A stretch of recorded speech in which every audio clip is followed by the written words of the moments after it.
Guys, रूस और Ukraine के बीच पिछले कई महीनों से जंग जारी है।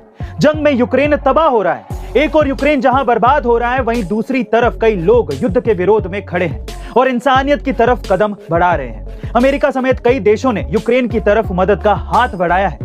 इस बीच रूस के एक पत्रकार ने यूक्रेन की मदद कर एक मिसाल पेश की है। जी हां गाइस, रूसी पत्रकार दिमित्री मुरातोव ने शांति के लिए मिले अपने नोबेल पुरस्कार को सोमवार रात नीलाम कर दिया, जिसमें उन्हें $5 लाख मिले।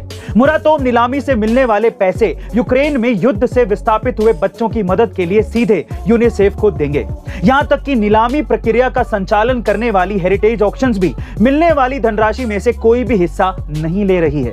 सही कहते हैं लोग कि इंसानियत तब तक बरकरार रहेगी जब तक अच्छे लोग रहेंगे। गाइस, हमारे देश की बेटियों ने हर क्षेत्र में बड़ा मुकाम हासिल किया है। हमारी बेटियों को सिर्फ नरम और कोमल नहीं समझना चाहिए, क्योंकि वक्त आने पर यही बेटियां जाबाजी दिखाने से पीछे नहीं हटती हैं। और कुछ ऐसा ही जज्बा दिखाया है कैप्टन मोनिका खन्ना ने, जिन्होंने रविवार को करीब 12 बजे स्पाइस जेट के बोइंग 737 विमान से 185 यात्रियों के साथ पटना के जयप्रकाश नारायण इंटरनेशनल एयरपोर्ट से दिल्ली के लिए उड़ान भरी थी।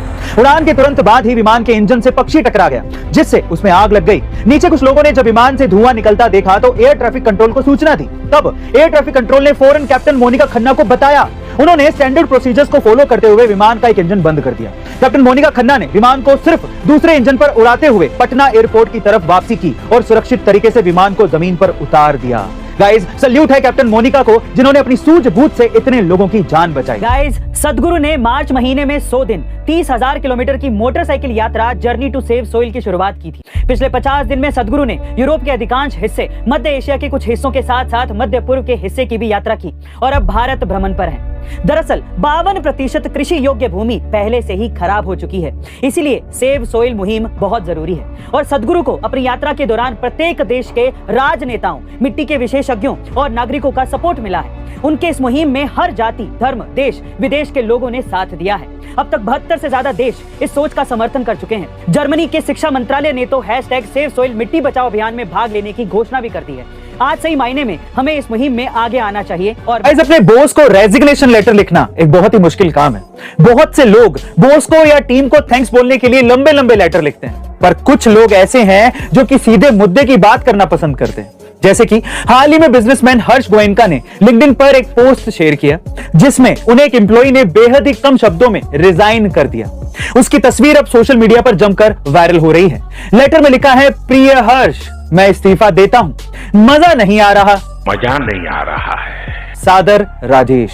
इस शॉर्ट और क्रिस्प लेटर को देखने के बाद लिंक्डइन पोस्ट के कमेंट बॉक्स में लोगों ने चौंकाने वाले रिएक्शन दिए हैं। जहां कुछ यूजर्स लेटर की इनफॉर्मेलिटी पर सवाल उठा रहे हैं, वहीं अन्य इसे पॉजिटिव वे में देख रहे हैं। एक लिंक्डइन यूजर ने लिखा, यह लगभग हर कर्मचारी की भावना है, लेकिन सभी इसे व्यक्त नहीं कर सकते। सबसे वास्तविक त्याग पत्र। गाइस, क्या आप किसी देश के राजा यानी कि किंग बनना चाहते हैं? और अगर आपका ये ख्वाब है तो आपका ये ख्वाब पूरा हो सकता है। जी हाँ गाइस, आप ठीक सुन रहे हैं। एक्चुअली दुनिया में एक ऐसी जगह है जिसका नाम है बीर तवील, जिसका कोई भी राजा नहीं है।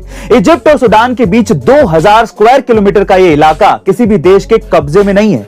कोई भी देश इस पर दावा भी नहीं ठोकता है और ना ही यहाँ पर कोई सेना है। तो बेसिकली ये जगह इंतजार कर रही है अपने नए राजा का, जो कि आप भी बन सकते हैं। वैसे पहले कुछ लोगों ने यहां पर अपना देश बनाने की कोशिश की, लेकिन इंफ्रास्ट्रक्चर ना होने की वजह से छोड़कर वापस चले गए। पर अगर आप में राजा बनने की चाह है तो आप भी ट्राई कर सकते हैं। गाइस, जब आप दुनिया के सबसे गर्म रेगिस्तान सहारा का नाम सुनते हैं तो आपके दिमाग में क्या आता है?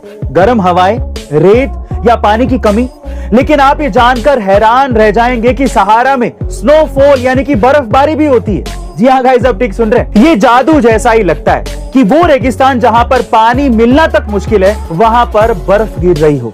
इसे पहले की सदियों में जादू ही मानते थे, पर अब इसकी साइंटिफिक सच्चाई का पता लग चुका है। वो ये कि कभी कभी हवाओं की नमी सहारा के पहाड़ों से टकराकर इतनी ठंडी हो जाती है कि फाइनली वहां पर बर्फबारी यानी कि स्नोफॉल होने लगता है। तो गाइस, है ना ये जादू जैसी लगने वाली अमेजिंग फैक्ट? ऐसे अमेजिंग फैक्ट वीडियोस के लिए शेयर, सब्सक्राइब एंड लाइक। मिलते हैं अगली वीडियो में।